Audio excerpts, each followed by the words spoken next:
I'm leaning more and more towards Johnny these days. Basically, the reason why I stopped playing Johnny was because I stopped playing Strive, and I have not practiced Strive as my main game since Arc World Tour.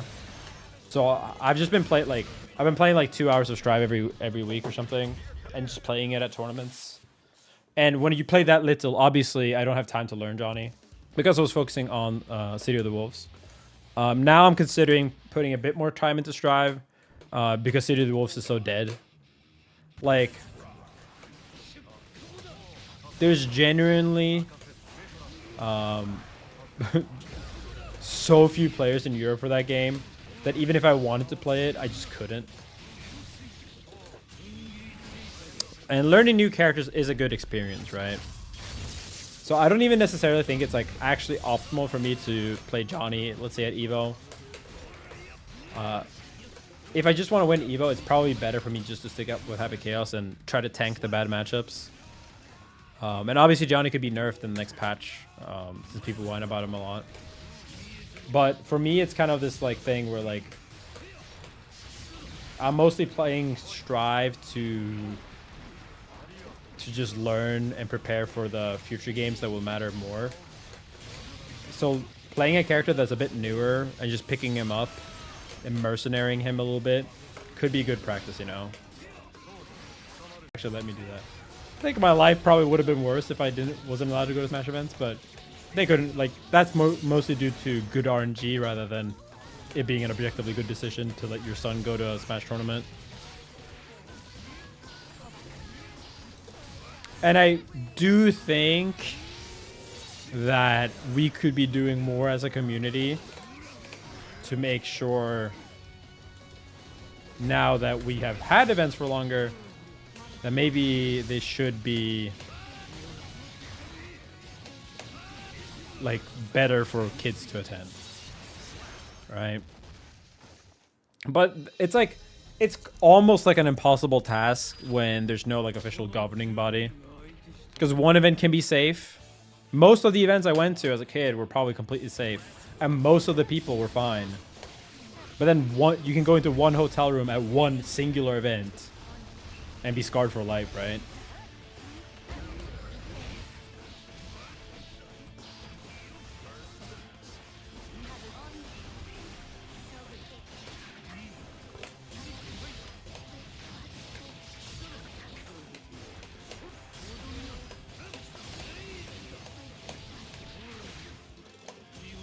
What have I seen? I mean, if I'm not talking about anything that's not public. I'm just saying, like, there's a lot of shit that happens at events. And I don't even think it's like gamer events specifically, by the way. I think, unfortunately, a lot of people will try to make it like that. Like, wow, X type of event is so degenerate. Like, Strive events, the Strive crowd is so degenerate, blah, blah, blah, right? And, like, I think for the most part that can be true, but it is so much more about, like, dude, any space with young adults who get drunk as fuck, who they are drunk as fuck and they want to fuck. There's gonna be a lot of fucking shit going wrong at any area, right? This is just very public, and there's a lot more twit-longers going around. Every con, every work conference, every bar, every nightclub. But this does not mean that everything's okay and we should try to change nothing. Where do I get notification? Cortland GM is the top clipper with at 5 views. Oh boy.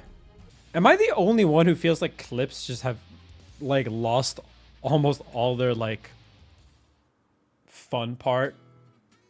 I remember, like, I don't know, what am I crazy, or like did it feel like clip culture was more of a thing before? Like doing shit for the clip, people streaming clip that, odd shot this. Feels like the only clips I ever see on Twitter are like, wow, here is X big streamer like raging out when their football team loses. Wow, this is like Ashton Hall versus I Show Speed. doing a 50-meter dash. This is Mr. Beast. Like, it feels like gaming first clips, like clip of a fucking 360 trick shot is like almost completely gone.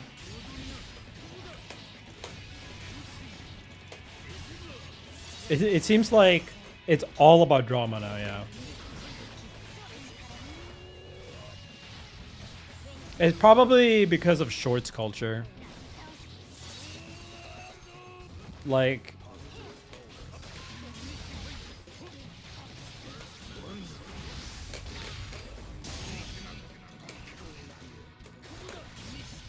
that's something that I've realized now. I just like, I mean, it's been pretty obvious for a while, right? But like, I just realized that like a few days ago, or a few weeks ago probably, that like, damn, the internet like will never be good again. Like, the internet is just actual dog shit now.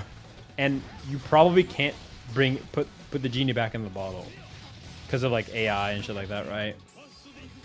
Like, you just go into like any random, like your Twitter feed is not like, when I grew up, like social media was still toxic because like you compare yourself to other people, you're on it too much, stuff like that. But when I looked at my phone and I looked at Facebook or Twitter, it was things from people I knew IRL or online, like actual human beings type the shit out and they're like, man, my day today was fucking shitty, or like I had a wedding, you know, like fucking life shit, right?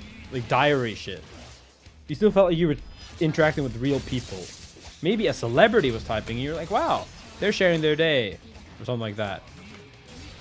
And now it really does feel like I'm just talking to like, oh wow, this guy's like AI bot is farming this movie clip. This Dexerto is farming an interaction on this shit. Granted, obviously, like, maybe I don't miss, like, fucking Icon has cheeseburger cats, stuff like that. Like, Bad Luck Brian maybe wasn't the peak fucking art.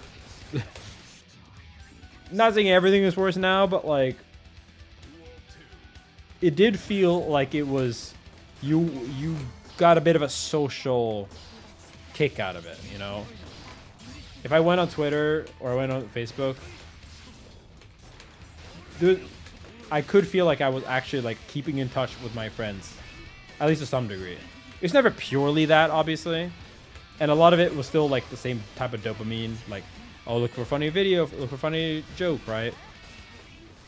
But it was nothing like, I feel like it's a completely different part of your brain that's working on old Facebook versus current like shorts or TikTok or, you know, For You page on Twitter.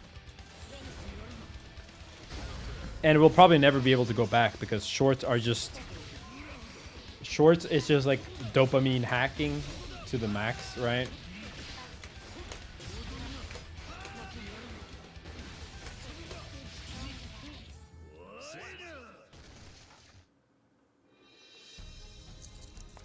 Yeah, and there's like the reply slop is crazy too.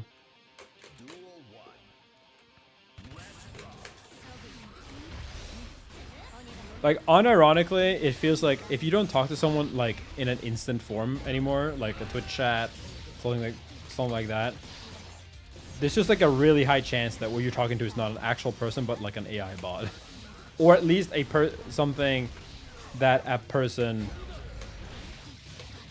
used ChatGPT to talk to you about.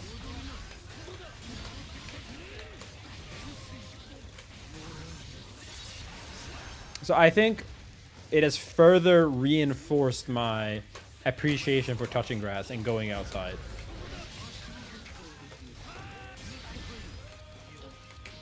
And like, I was a kid who like when I was a teenager, I really did grow up on World of Warcraft, like meeting friends through World of Warcraft and Smash forums, right? And a lot of these people that I met through Smash forums, especially, I ended up meeting IRL, and some of them are my best friends even to this day. But I don't know if I could meet a person, even if I was a kid now, on current social media, right? And I still think, like, you know, everyone back then, like, every parent was like, oh my god, you can't play World of Warcraft. You're just, like, not talking to real people. You're not being social. You're just sitting in your room playing video games. Whereas, in fact, I think that World of Warcraft, for example, worked so well because it was social, right? Because it allowed you to, like, actually meet other people and interact with something that you had a shared interest with. It's also one of the things that makes fighting games great, right?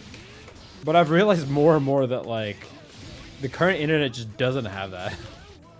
I guess for me, it's hard, too, because I don't relate to a lot of the people that play Strive. Again, nothing wrong. I just don't share the same interests.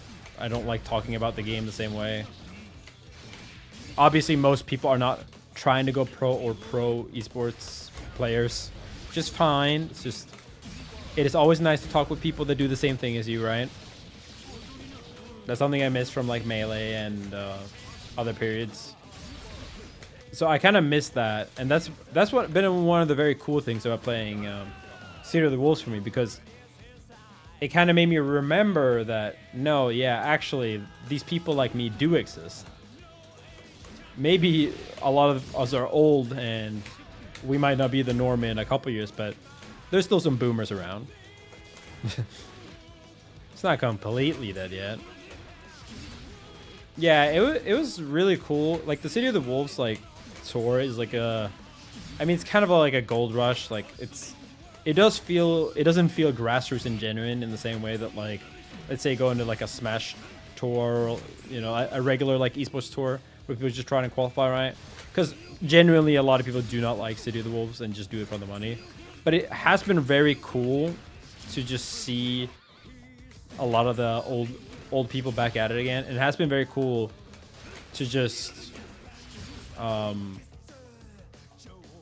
it has been very cool to see the same, like, some of the same people, like, a couple weekends in a row, right? Wasn't there a time that I wanted to go to the US because there's more people that I get along with? Not get along with, really. But back in Melee, especially, the scene was just very weak in Europe compared to America. So I wanted to go to, like, I went to America a lot more often for practice. And, like, that's true here, too. Like, Strive is probably the game that has the least amount of disadvantage for not living in the best region, quote unquote, that I've had. So, like, you're less of a disadvantage in Europe playing Strive than you are in Melee, in Street Fighter, in Tekken, right? Definitely City of the Wolves. City of the Wolves is actually, like, a massive issue to live in Europe. But even in Strive, I would consider it a clear disadvantage to be from Europe. Like, a very clear disadvantage. Why Tekken Street Fighter 6? Street Fighter 6 has way less players than in Europe, than in NA and in NA and in especially Japan. Japan is definitely the best region to live in terms of, like, most players. NA is probably the best. If you want to be the best player in the world, it's either you basically try to stick it out in Japan even though the competition is crazy. So, like, you might get less of a spotlight, right? Or you go to NA because you have the best of both worlds, where, like, a lot of the major tournaments are in NA, a lot of the sponsors are American. It's easier to stream good hours. More eyes on you, basically, if you live in America. While still having great competition. Well, not, you know, Europe doesn't have any benefits whatsoever. It's just, like,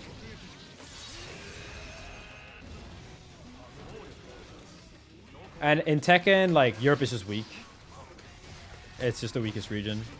It was better than NA, I think, in 7, but not in 8.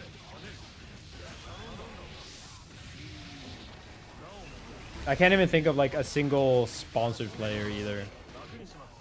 Can you? There's probably some, but, like, in the main parts of Europe, so not Middle East, like, who is sponsored full-time Tekken player? Joke is one of the people I would bring up, but I don't know if he's actually full-time. But yeah, thankfully in 2SKO, the advantage seems to go down a bit again. It will still probably exist.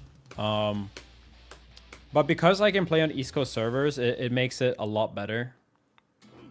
The problem is still that like Europe in team games especially is very bad. There's basically not a single notable team game player in any fighting game outside of Dragon Ball.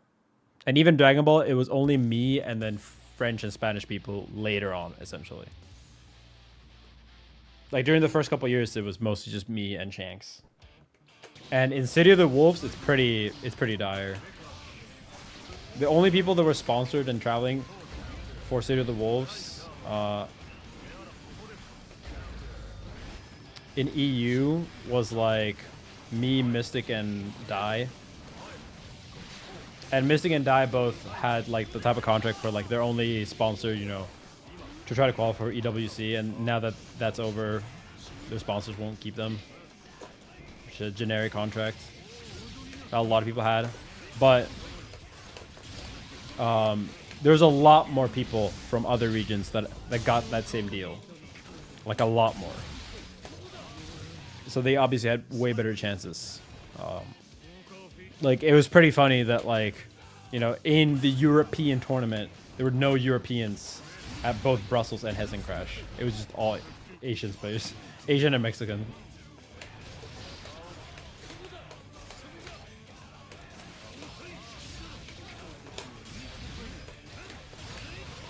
And there's not no one playing that game in Europe, but, like, there's maybe other people seriously playing City of the Wolves. There's maybe 50 times more people, 100 times more people in NA versus Europe. And that really adds up when there is only 50 people in NA playing, right? Because that means there's 2 or 1 or 0.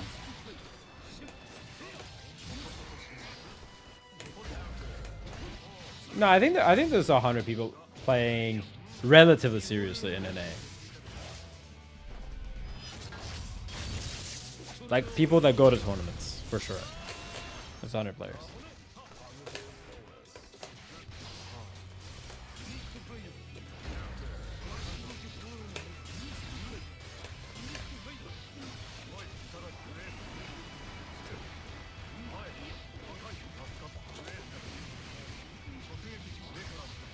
There probably won't be after EVO, but I think for now, there is.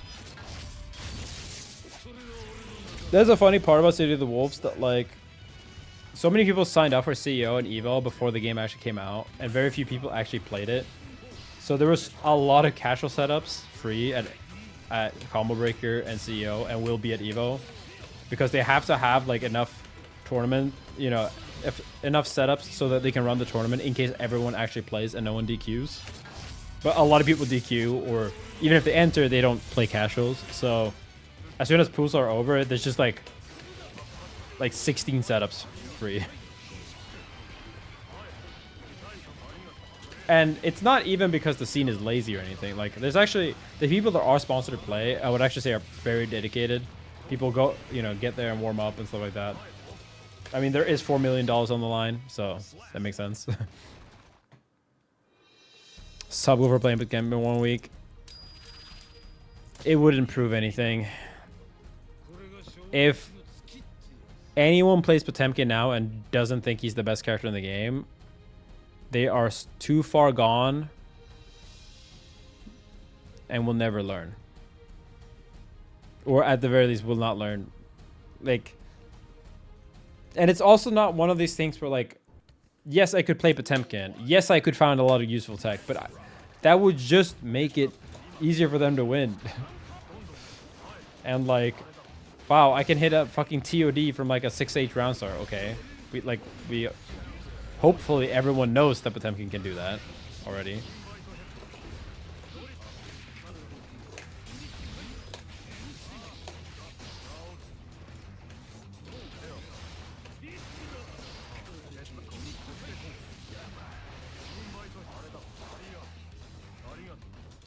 And as I've said before, like, It doesn't even make sense for me, like, even if I wanted to sell my soul and like, let me win EVO at any cost. Why do that? Okay, maybe it's purely about EVO, right? But like, why would I do that and play pot? Then like, if all I cared about was money and fame, then I would not be playing Guilty Gear fucking Strive in 2025.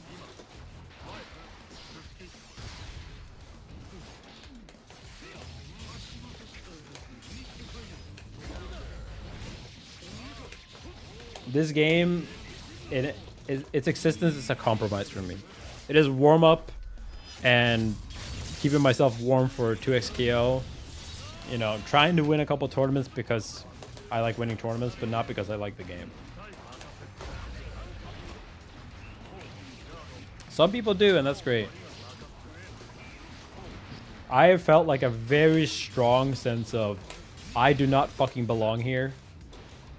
Ever since, I think it was since season 3 a little bit, but I remember Frosty this year was one of the first time where I'm like, wow, I do not belong here. And Head Stomper CEO,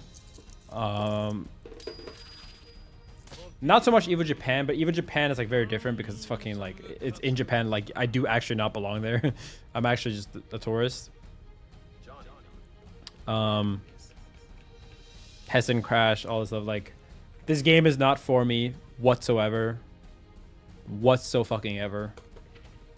The people that have fun playing grapplers and biking and Johnny and all this shit, like, there's... Yeah. This game is not for me, right? It's trying to appeal to a different crowd.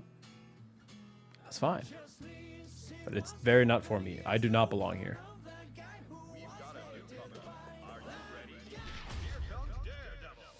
Bro plays Happy Chaos? I do. I'm not saying that everyone has to like Happy Chaos or high execution characters or soners or set play soners.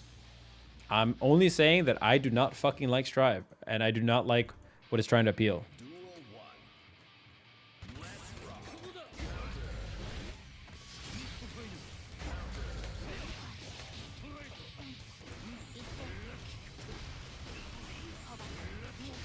I'm not even trying to say the fucking classic thing of like, wow, these dog shit pop players will be fucking washed when the nerf hammer hits. You know, these Strive players couldn't cut it in a real game. Largely because I don't know if that's always true. I'm actually someone who often has to like my friends call me like a Strive defender. Because I'm like, no, I actually don't think that every Strive player is shit and carried. And I think that even when they are carried, like a lot of Strive players are like absolutely fucking carried one patch. And I would say that a lot of these people were Happy Chaos players initially, right? 1.0 Happy Chaos, hella hard carried. 1.0 Soul, hella hard carried. Gold Lewis, Potemkin currently, Ram, like there's so many characters where like you can legitimately win an entire tournament, and to me, it is not particularly impressive unless you can show that you can win in a patch where this character is not brain dead top 1, right? That's just my personal value. Obviously, a lot of people just play for fun. They don't play for other people's approval, blah, blah, blah, blah. But yeah, I do think there's a lot of people that are turbo fucking carried, and yeah, if your only results are on the one patch where your character just happened to RNG into S tier, like obviously that is less impressive to me and to most other people, right? But I'm actually someone who's like, even if that is how you start and you're carried as fuck your first couple of tournament wins, a lot of the people that are carried as fuck then become better players later. I think the most important thing is not to be like a super solid, steadily improving player. I don't think everyone that's a pro player starts off just being a super solid young goat. I think a lot of people start off by learning how to abuse one character really fucking hard, and then eventually learn more, like through experience, get more and more solid, right?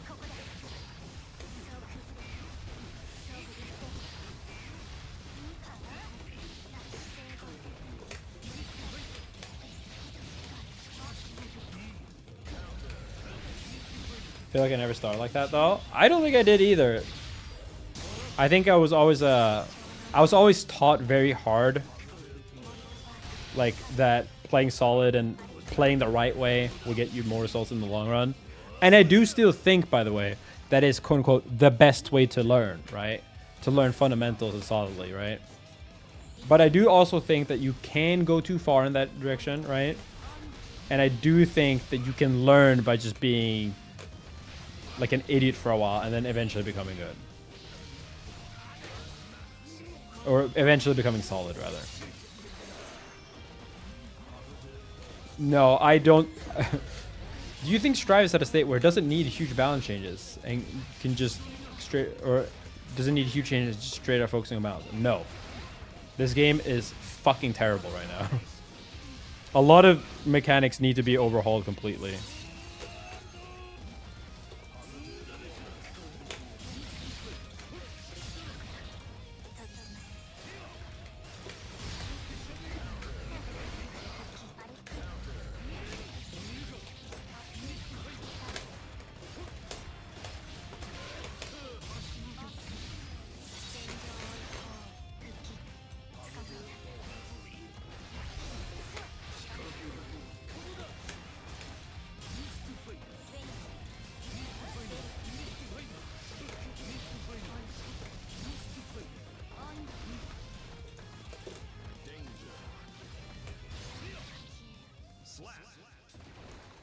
Any characters you'd outright nerf into the ground, like basically the entire top tier.